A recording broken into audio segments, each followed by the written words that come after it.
Bonjour, on est déjà en janvier 2025, c'est Sharp numéro 6, on est ravis de te retrouver Sandrine. Et puis on Bonjour, souhaite, meilleurs vœux à tout le monde. voilà, j'allais le dire, donc on est tout à fait alignés. On va essayer de rentrer dans une année qui va être très rock'n'roll pour les médias, pour la tech, avec l'arrivée en fanfare de Donald Trump et surtout d'Elon Musk déjà sur X et partout, tous les jours dans les médias. Je crois qu'on va beaucoup parler de médias, beaucoup parler de tech. Et c'est bien de remettre les pendules à l'heure et d'expliquer où en sont les médias. Donc on est ravis que tu nous racontes un peu ce que tu nous as concocté pour médias en scène. Parce que c'est, je pense, le bon moment pour parler des médias. Et puis ensuite, moi, je parlerai de Nvidia, qui pour moi est l'événement de la rentrée. Tout à fait, merci beaucoup. Alors effectivement, on commence l'année avec Média en scène, ce qui est un peu une nouveauté, c'était jusqu'à présent la terminée. Alors bon, cette intervention est totalement pro domo puisque je travaille depuis plusieurs mois sur cet événement, mais c'est juste pour vous donner quelques marqueurs de l'événement cette année et puis aussi de le rattacher à l'actualité qui est très très forte. Effectivement, depuis qu'on a commencé avec mon compère Didier Siamour qui s'occupe de la programmation depuis le tout début de cette manifestation, d'envisager des sujets comme les élections américaines, etc. Ça va très très vite et on sent vraiment que 2024, ça a été une année de bascule à la fois dans le rôle politique des networks, des grands journaux américains. Voilà, il y a un ensemble de cadres qui nous semblaient immuables et qui a vraiment craqué cette année.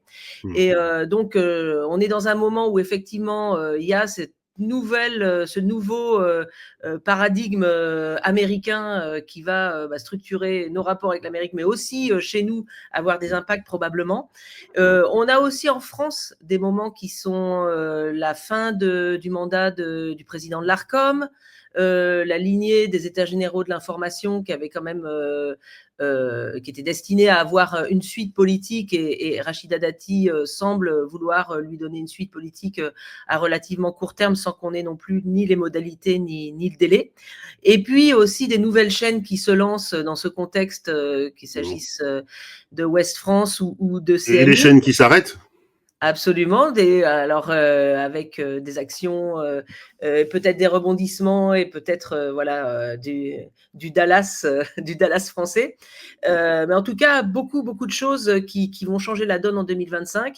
Et puis aussi, je pense, une édition un peu de combat, puisque l'enjeu, c'est quand même la qualité de l'information, la participation au débat démocratique. Donc, on va aborder vraiment cette ère des défis, qui est le titre de cette année, sous l'angle démocratique, économique et technologique, puisque la difficulté à laquelle se trouvent confrontés les médias, c'est de continuer à jouer un rôle démocratique majeur, tout en trouvant un modèle économique qui soit compatible avec les rapports avec les plateformes qui sont quand même plutôt tendues.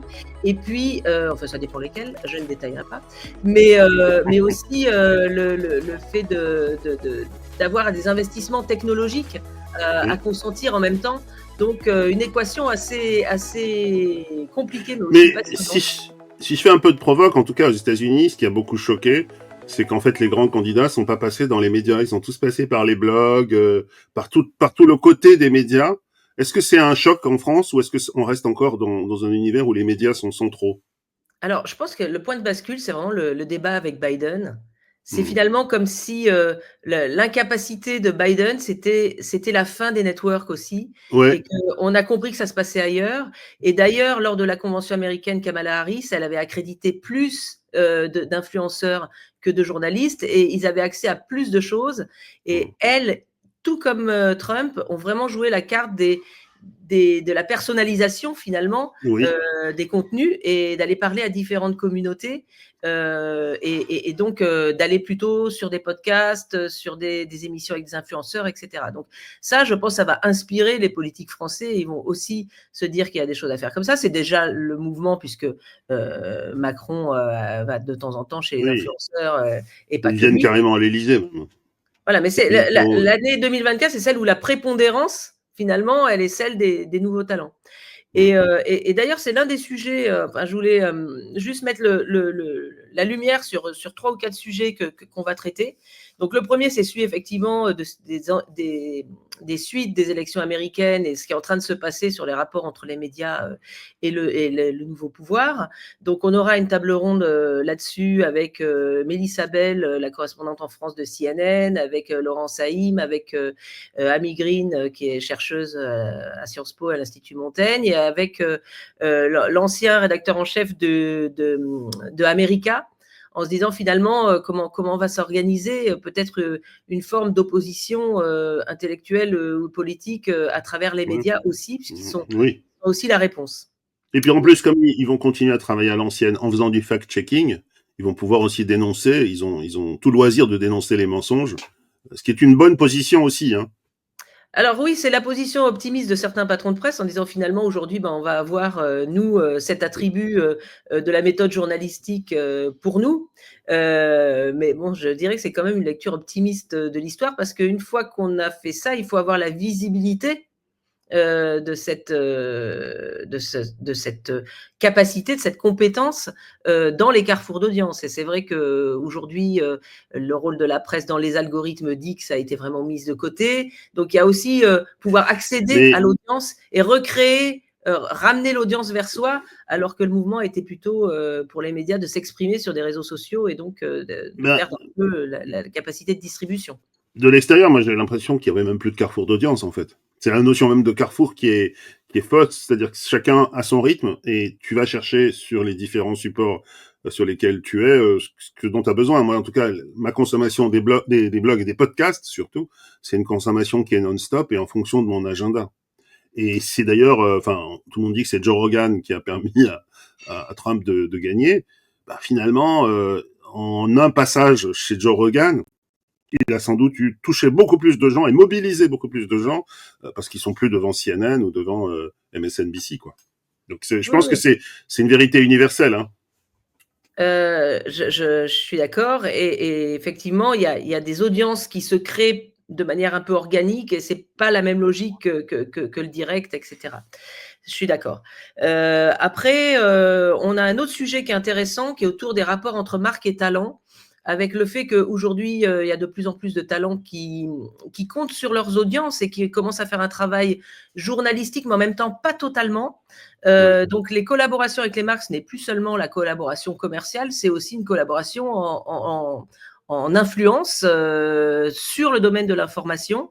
Alors, je discutais récemment avec un DIRCOM qui parlait plutôt d'agents informationnels s'agissant des talents, parce que c'est pas des journalistes. Les méthodes sont parfois journalistiques, mais parfois c'est vraiment du média d'opinion et donc la frontière est de plus en plus compliquée. Et c'est vrai que dans les états généraux de l'information, il y avait l'idée de labelliser, d'avoir une labellisation volontaire des influenceurs d'information, et le syndicat des influenceurs également plaide pour un statut de journaliste créateur de contenu. Donc copilote, on sent que là il y a quelque chose qui est en train de se jouer et qui est relativement récent aussi. Un dernier sujet sur lequel je voulais parler, dont je voulais parler, c'est l'IA, bien sûr, et l'IA générative, mais pas que. On fait tout un parcours, toute une après-midi autour de l'IA et des médias, à la fois sous l'angle de comment l'IA est entrée dans les rédactions, de la méthode d'implémentation de ça, comment est-ce qu'on met des garde-fous, comment est-ce qu'on teste, comment est-ce qu'on prévient le lecteur, qu'est-ce qu'on décide ou pas, donc à la fois le management du changement et les chartes et les garde-fous. Donc on aura quelques retours d'expérience intéressants. Et puis on aura deux baromètres exclusifs. Le premier qui est coutumier, qui est le baromètre de la confiance des Français dans les médias, avec La Croix, Verian et La Poste, donc qui est un rendez-vous maintenant coutumier. Et puis on a une deuxième étude assez intéressante qu'on fait avec Ipsos sur les Français et leur contenu payant.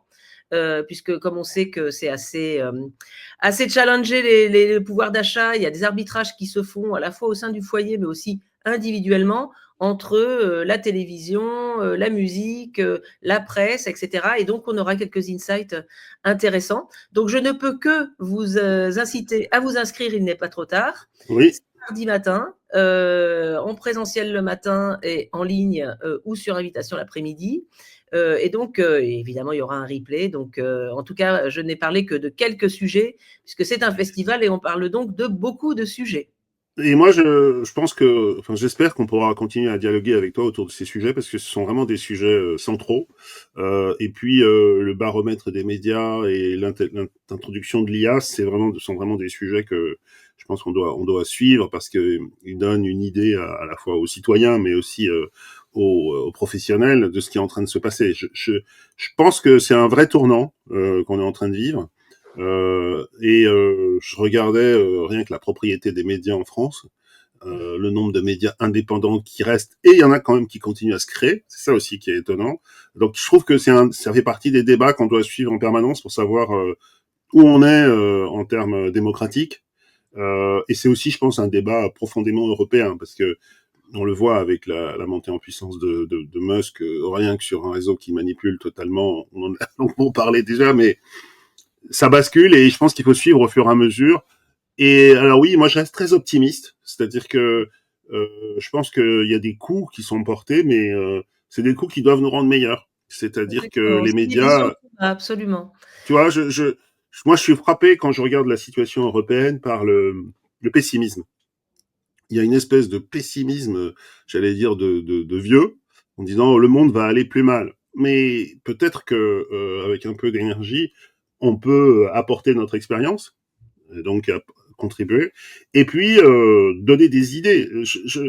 On oublie tout le temps que l'Europe a apporté parmi les plus grandes innovations, par exemple l'ARM messager, tout ça c'est des innovations européennes. On parle pas assez de Spotify, qui est une boîte suédoise, qui fait des choses extraordinaires et qui tient très haut disons l'innovation européenne dans la musique. Et je pense qu'on a énormément d'opportunités. Après, il y a un problème de capital, il y a un problème de structure politique, mais franchement, sur les idées et sur l'énergie, on n'a rien comment dire, à envier aux États-Unis. En revanche, là où ils sont très forts, et on va s'en rendre compte, on va souffrir, c'est sur la capacité de domination et la capacité de mobilisation des moyens financiers. Mm. Musk ou Zuckerberg, sans la Silicon Valley, c'est juste des innovateurs. Mais avec la puissance qu'ils ont et le Non. capital, ça change beaucoup de choses. En tout cas, la technologie peut être le problème, mais peut être la solution aussi, puisqu'on recevra par exemple le directeur technique du Consortium international des journalistes, Ouais. et donc sur toutes les capacités que donne l'IA en termes d'investigation, de consolidation de données. Donc voilà, il y a aussi des solutions dans la technologie. Moi, ce que je te propose aussi, c'est que à partir des replays, tu puisses au fur et à mesure décrypter ou nous aider, nous accompagner, parce que ayant construit une partie de la démarche avec les médias, je pense que tu connais aussi les enjeux, donc ça nous permettra aussi de prendre le temps, parce que souvent les grands événements comme ça, en fait, passent très vite. Mm. C'est impossible de tout digérer en 5 secondes ou en une journée. Et après, tu as besoin de faire un follow-up. Donc, si ça te dit, je pense que on Avec pourra faire plaisir. des follow-up. En plus, on aura les images et tu pourras décortiquer les débats. En tout cas, bravo. Donc, venez. Oui, on y va, on y sera tous. Donc voilà, c'est simple. Et puis, je pense qu'on en parlera encore après, parce que je pense que c'est après que ça se joue. Mm. En tout cas, merci. Et puis, on croise les doigts pour toi et pour ton événement avec les partenaires. Mais je pense que ça sera super. L'autre événement pour moi, et c'est aussi un événement de rentrée, c'est pas le CES, parce que le CES est très crié de partout, notamment par la presse américaine, parce que c'était un salon consumer où on venait voir les gadgets qui allaient être proposés essentiellement aux États-Unis, parce que la plupart des gadgets disparaissaient une fois qu'ils étaient passés au CES. Et puis cette année, alors que Apple, tout le monde a déserté le CES, il y a peut-être la boîte la plus importante de la décennie, qui s'appelle Nvidia, qui a décidé de faire une énorme conférence de rentrée, pour une raison assez simple, c'est qu'ils vont annoncer en fait un ordinateur et une révolution liée à leur capacité de t'apporter des GPU à la maison et du cloud, enfin sans cloud.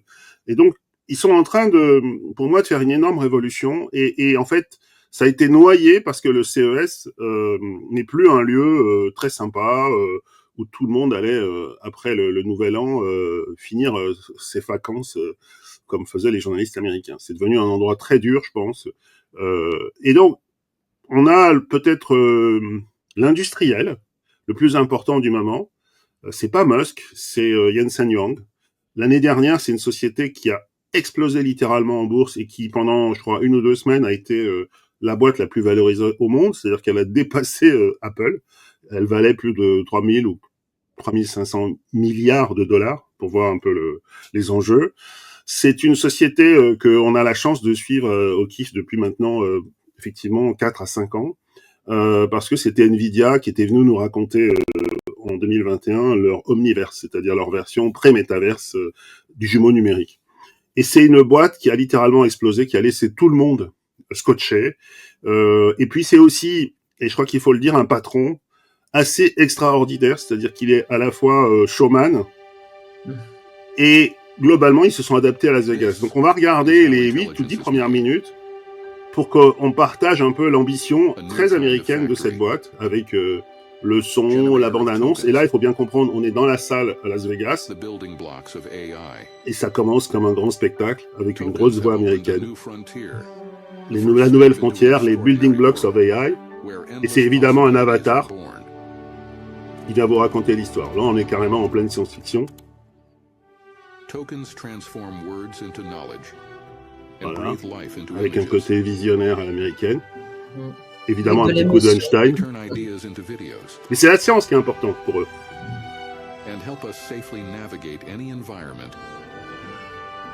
Et là, c'est carrément la vie quotidienne américaine.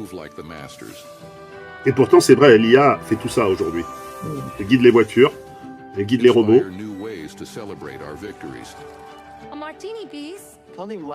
On lui parle à l'IA. Thank you, Adam. And give us peace of mind when we need it most. Elle va nous aider à soigner. Hi, Anna. It's good to see you again. Hi, Emma. We're going to take a blood sample today, okay? Don't worry. Donc ça, c'est le rêve américain, mais on n'en est pas loin. En tout cas, les robots existent. They bring meaning to numbers. Ça aussi, c'est une des vraies applications de l'IA, c'est sur la météo. Ça, c'est vrai. Et ça fait partie des grandes réussites d'NVIDIA. La modélisation des systèmes météo. Ça demande une maîtrise des datas qui est extraordinaire. Et c'est grâce à NVIDIA qu'on arrive à le faire. Et à leur technologie. Évidemment, un petit coup sur Taïwan, évidemment. Puisqu'ils viennent de Taïwan. La médecine. Voilà. Ça, c'est les jumeaux numériques. Ça, Dassault Systèmes nous en avait parlé. Vous voyez qu'il a des lunettes Apple. Ça sert à quelque chose, contrairement à ce que tout le monde dit. Voilà le monde dans lequel on va. Et ça, c'est vrai. Voilà, ça aussi, ça s'est passé l'année dernière. Donc, quelqu'un qui a retrouvé sa voix créée par artificielle. Ça, c'est à Paris. C'est un exosquelette. Voilà. Là, c'est carrément un petit pas pour l'humanité.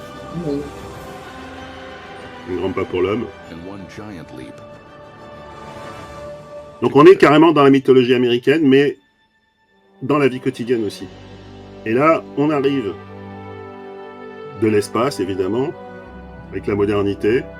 On se retrouve à Las Vegas, en plein show. Et là arrive, non pas le sauveur, mais le boss de Nvidia. Et là, on est dans la salle. C'est carrément une mise en scène. Rien n'a été laissé au hasard. Soigne ton entrée, comme disait Maurice Chevalier. À Johnny Hallyday. Jensen Huang. Voilà, c'est Jensen Huang. Donc là, on est dans la mythologie du capitalisme américain. Et il arrive avec un blouson brillant, Vegas. D'habitude, il est toujours en blouson d'aviateur. Un petit côté rock'n'roll à la Jack Ma. Ouais. Ouais. Do you like my jacket? Ouais, ça y est, il parle de son. I thought I'd go the other way from Gary Shapiro.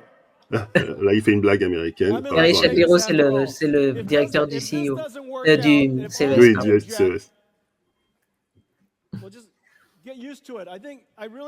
Et donc là, il est carrément en strass et paillettes. Je veux dire, c'est le plus grand patron peut-être du monde. Mais on a du mal à imaginer nos patrons faire ça. Mais il se dit, je suis à Las Vegas, je suis au CES.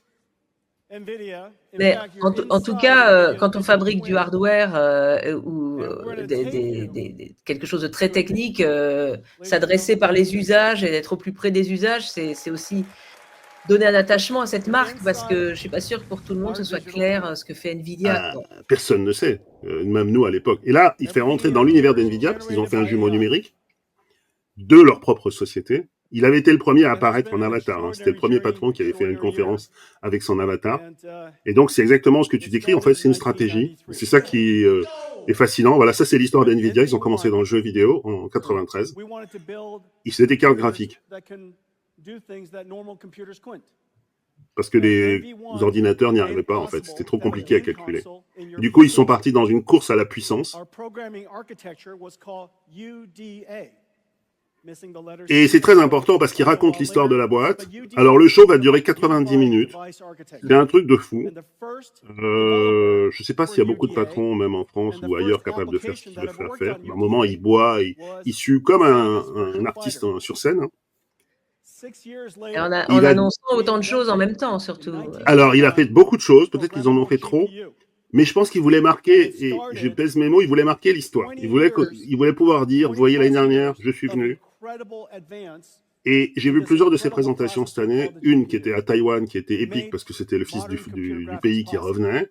Il y en avait une en Inde. Elles sont toutes en ligne sur YouTube. Et là, voilà, le GPU qui est la révolution qui va alors changer leur vie et la nôtre aussi. Puisque c'est à partir du GPU qu'on a la puissance de calcul qui va faire vivre l'IA. Et c'était pour faire des jeux vidéo, hein, pour pouvoir modéliser notamment l'espace. Donc c'était les puces les plus puissantes. Et ensuite, ils ont inventé différentes procédures. Et s'il y a une ruée vers l'or, il faut toujours se rappeler que ceux qui gagnent le plus d'argent, c'est ceux qui vendent les pelles. Donc, NVIDIA vend des super pelles. Des super pelles, et il va s'employer à démontrer qu'il est en avance, histoire de rappeler qu'ils peuvent toujours lui courir après, mais c'est lui qui est en avance. En avance de deux manières, montée en puissance et miniaturisation. Et voilà, ça c'est leur... Et surtout, ce qu'il faut dire, c'est qu'il ne fait pas que de produire des pelles, il a une vision et il crée un outil qui est mieux que la pelle pour faire bouger le marché. Donc, Et il démontre, voilà, on est à l'IA générative, on va vers les agents. Et lui, ce qu'il va démontrer dans cette conférence, c'est qu'on va dans l'IA physique. C'est-à-dire, c'est plus une IA, c'est comme tu disais, ce qui était au démarrage, c'est-à-dire, c'est une IA qui est présente, mais aujourd'hui, elle est, invisible. Sauf que eux, ils vont la rendre visible et elle va être utilisée. Et là, c'est là où il y a une grande révolution pour les entreprises notamment, mais pour tous les services. Voilà, on est à générative. Ils avaient annoncé au mois de mars le robot Groot. Donc qui imite la gestuelle des humains et donc qui est capable de faire des gestes humains sur des chaînes de fabrication et des choses comme ça. Donc, c'est vraiment et en fait, il va arriver à un moment donné sur scène. D'ailleurs, en fait, il faudrait pratiquement faire une masterclass pour expliquer sa présentation, avec une gamme de robots qui correspondent à différents usages qu'on a. Il y a des robots qui font de l'accueil, des robots qui font du soin, des robots puis il y a des robots qui existent sans qu'on les voit. Et voilà. Et surtout, il explique vraiment, mais très bien, très accessible, ce que nous on connaît, le machine learning, les réseaux de neurones, les GPU et l'IA. Et ils sont centraux. Et c'est pour ça que c'est la société qui a la plus forte croissance du Nasdaq. C'est aussi pour ça que ils sont en train de construire des usines aux États-Unis, parce qu'évidemment c'est un actif stratégique. Le gouvernement américain a interdit qu'ils vendent au gouvernement chinois les dernières puces. Ce qui a eu un effet très drôle, c'est qu'en fait les Chinois ont développé des nouvelles technologies avec les anciennes puces, en plus d'en récupérer en piratant, en passant par la Hollande. Et c'est un des actifs absolument stratégiques à Taïwan. Si jamais Taïwan est bombardé, on pense que ce sera les premières usines qui vont disparaître, avec celles qui fabriquent les iPhones aussi, celles de Foxconn. Et en attendant, donc il rapatrie les actifs. Et c'est pour ça aussi que c'est très important pour lui d'exister dans l'univers américain. Parce que il est au centre de l'IA, au centre de la technologie. Et c'est là où sont venus ses financements. Alors, il est financé comment d'ailleurs ? Ah bah la bourse.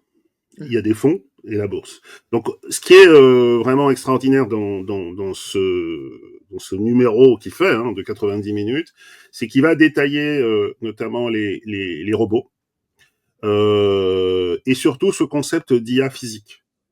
Et c'est ça qu'il annonce. L'IA physique qui va envahir nos espaces et puis qui va être centrale en utilisant les différentes briques qu'ils ont créées. C'est-à-dire que notamment le fameux Omniverse qui nous avait présenté au KIF en 2021, il est utilisé aujourd'hui pour modéliser les entreprises, pour faire des jumeaux numériques des usines. Et ces jumeaux numériques des usines, finalement, permettent notamment à des individus d'enregistrer leurs gestes virtuels.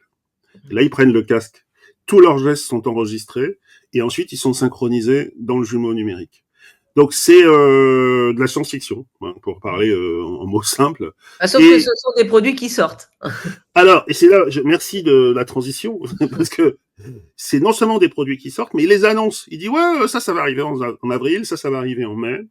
Avec, dans la logique de la miniaturisation, la capacité d'avoir, en gros, un GPU à la maison. Et c'est tout aussi révolutionnaire que quand Microsoft avait dit, on va avoir un ordinateur par famille.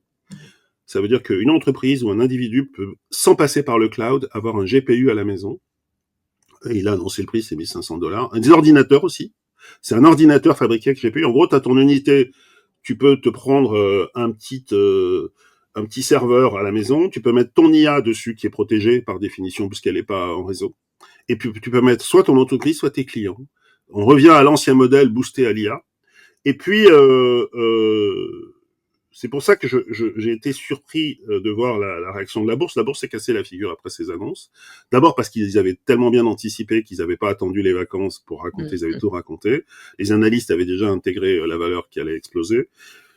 Et puis parce que dans la surenchère de communication, notamment autour du CES, finalement ils s'attendaient à encore un autre truc.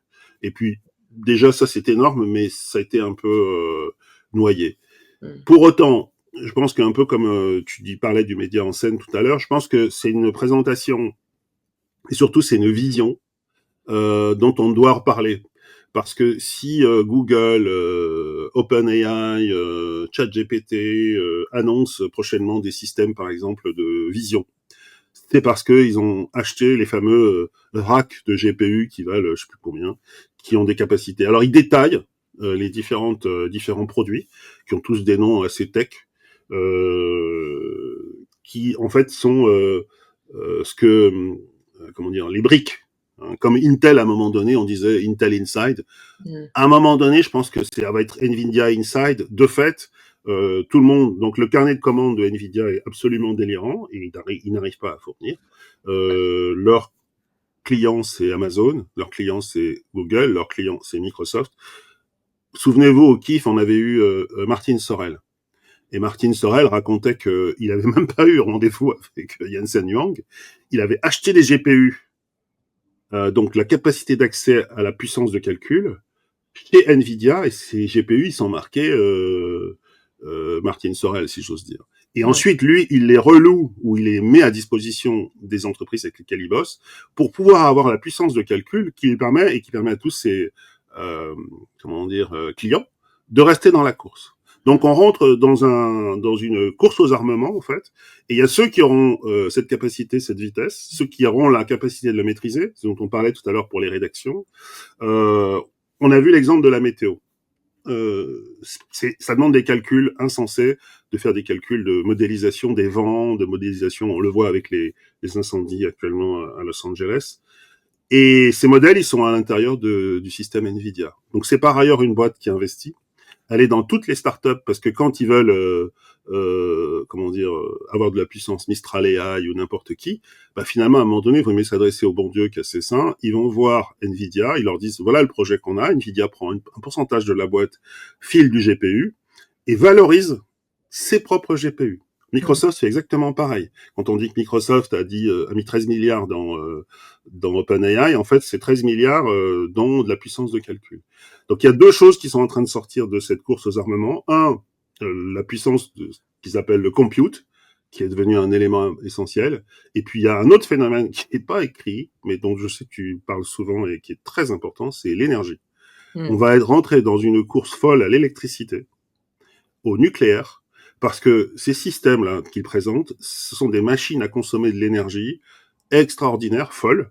Et donc, ces nouvelles usines qui sont en train d'être créées par Nvidia sont des usines qui vont nécessiter beaucoup d'énergie. Bon, alors pour une fois, on a un avantage en France parce qu'on a l'énergie nucléaire qui est décarbonée.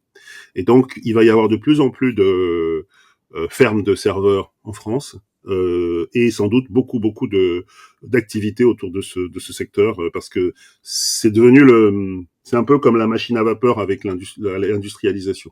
C'est En devenu tout le cas, ce qui pilier. est clair, excuse-moi, Tant ce qui est pis. clair, c'est que on est bien au-delà du champ technologique, on est dans le champ politique, et c'est pas pour rien que ça a été révélé au CES, qui vient d'être dépassé en fréquentation en nombre d'exposants par le GITEX, qui lui est plutôt le camp non occidental. Donc c'est aussi une affirmation politique d'une certaine force et que Nvidia politiquement et économiquement incarne.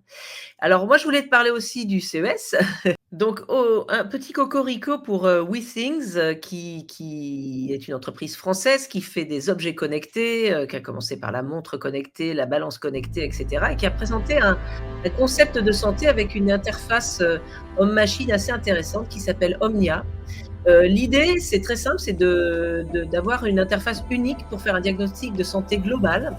Donc là, en l'occurrence, ce qui a été présenté, c'est un miroir connecté avec une tablette sur laquelle on monte et qui vient consolider l'ensemble des données de santé qui sont récoltées, donc à travers à la fois le métabolisme, le rythme cardiaque, la glycémie, puisque WeThings a développé un ensemble de collectes qui vont jusqu'à l'analyse d'urine. C'est le miroir magique de la sorcière dans La Belle au bois dormant.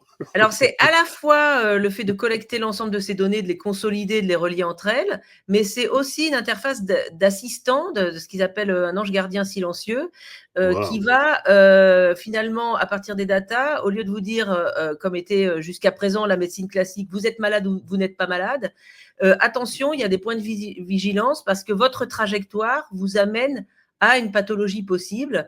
Et donc, on va vous proposer de changer des habitudes alimentaires ou de prendre rendez-vous avec un médecin. Et là où l'IA intervient, c'est donc la consolidation. Faut pas être hypochondriaque, hein. Sinon, dès le matin, tu te prends un coup de... Justement, l'assistant va analyser votre tempérament et donner des messages dont la teneur, dont le ton sera différent selon les personnes. Donc, il y a des personnes qui ont besoin qu'on leur dise souvent et fortement, tu dois aller chez le médecin. Et puis, il y en a pour lesquelles il faut y aller doucement. Donc, l'intelligence va aussi se mettre dans cette interface, dans cette façon de communiquer pour prendre soin de sa santé. Est-ce qu'il faut avoir tout le matériel Within ou si j'ai ma montre connectée, elle discute aussi avec ce système? Alors, pour l'instant, le concept qui a été présenté, comme il est assez volumineux, hein, tout le monde n'a pas la place de... il est plutôt imaginé pour des utilisations B2B, soit dans des entreprises pharmaceutiques ou des cliniques, etc. Et c'est une proposition comme un concept car, mais l'idée est quand même d'avoir une petite station chez soi, peut-être plus petite, dans laquelle, effectivement, on vient récupérer des données qui sont collectées ailleurs dans la maison, mais qui sont quand même en temps réel, consolidées pour avoir un diagnostic global de la santé. Donc c'est de la prévoyance aussi, et puis c'est de l'accompagnement au long terme. C'est super intéressant, effectivement. Et en plus, là aussi, c'est proche des gens, quoi. On ne peut pas faire plus proche. Ça complète le reste des données. Et c'est une chouette petite boîte française, donc Cocorico. Un Cocorico. Bravo. Moi, je voulais un petit sujet aussi léger de rentrée. C'est-à-dire que c'est un clip qui a intelligemment utilisé l'intelligence artificielle, les deepfakes, en mettant tous les héros de la pop culture en face de leur pochette. Donc on voit évidemment Kurt Cobain et Nirvana. Ils vont voir Freddie Mercury qui va voir un... Et en fait, c'est à la fois un appel aux générations passées, parce que toutes ces références sont connues, elles sont même mythiques pour la génération... Les darons que nous sommes. Oui, voilà, pour les darons, c'est joli. Mais aussi pour les gamins, parce que ma fille, elle adore Nirvana. Michael Jackson, et ça, je pense que c'est une énorme tendance pour faire revivre les héros, parce que, bon, on les a plus sous la main, mais les catalogues, on les a. Et voilà, B.I.G., il est plus sympa aujourd'hui que Puff Daddy, et il vaut mieux vendre B.I.G. que Puff. John Lennon, ça va faire revivre et ça va repopulariser finalement ce que nous on avait, c'est-à-dire des pochettes de disques, des univers, et ça ouvre et ça complète complètement ce qu'on avait dit la dernière fois sur Elvis, c'est-à-dire qu'on est en train de rentrer dans une musique virtuelle avec des icônes et on est en train de faire comme on fait en peinture, c'est-à-dire que ce qui est bien, c'est les peintres morts parce qu'on peut faire tout le travail autour. Là, il y en a encore qui sont vivants, bien heureusement, mais beaucoup sont plus là. Et donc, on est à la fois dans la nostalgie, mais on est complètement dans la modernité. Et je pense que ça va être un des grands avantages de l'IA générative. Ça, c'était des dispositifs qui auraient coûté des fortunes en VFX. Là, on va dans n'importe quel générateur d'images, et même à la limite, on peut le faire. J'ai même posté dans la... Comment ? C'est assez soigné quand même. Ah non, c'est très bien fait, c'est une super prod. Mais j'ai même posté dans la newsletter du Kiff une proposition très amusante d'un créatif de l'IA qui propose donc de faire le biopic de sa propre famille.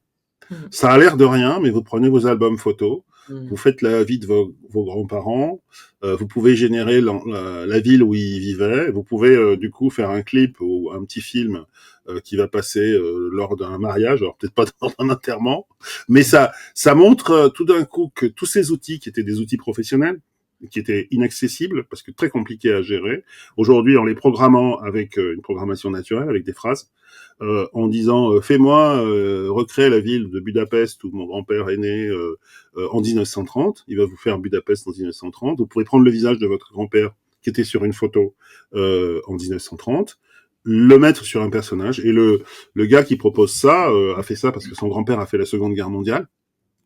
Et donc, on voit son grand-père monter dans l'avion, canarder tout le monde, et il a la photo de son grand-père jeune. Et donc, il a fait le biopic familial. Et ça, c'est à la fois une idée qui est un peu comme celle-là, très sympa, et puis qui va complètement changer la manière dont on utilise les outils, grâce, justement, pour le coup, à l'intelligence artificielle, puisqu'on n'a plus besoin de programmer. Donc, on peut raconter l'histoire et voir comment elle se déploie. Voilà, au moins, on termine sur une note un peu plus chouette. Et en plus, le clip a cartonné, parce que les gens ont été, nos générations ont retrouvé en grand, comme dans une galerie finalement, des pochettes qu'ils connaissaient déjà. Donc c'est très très astucieux, sous des décors simplistes. C'est vraiment, je pense, j'espère, une des tendances qu'on verra en 2025, en plus d'Elon Musk. Voilà. Bon, on te souhaite un grand merci, festival. J'espère tous vous retrouver là-bas, et puis oui. On se revoit après ça, on fera le bilan. Après ça. Ouais, oui. À bientôt et puis bonne semaine. Merci beaucoup. Salut tout le monde. Salut.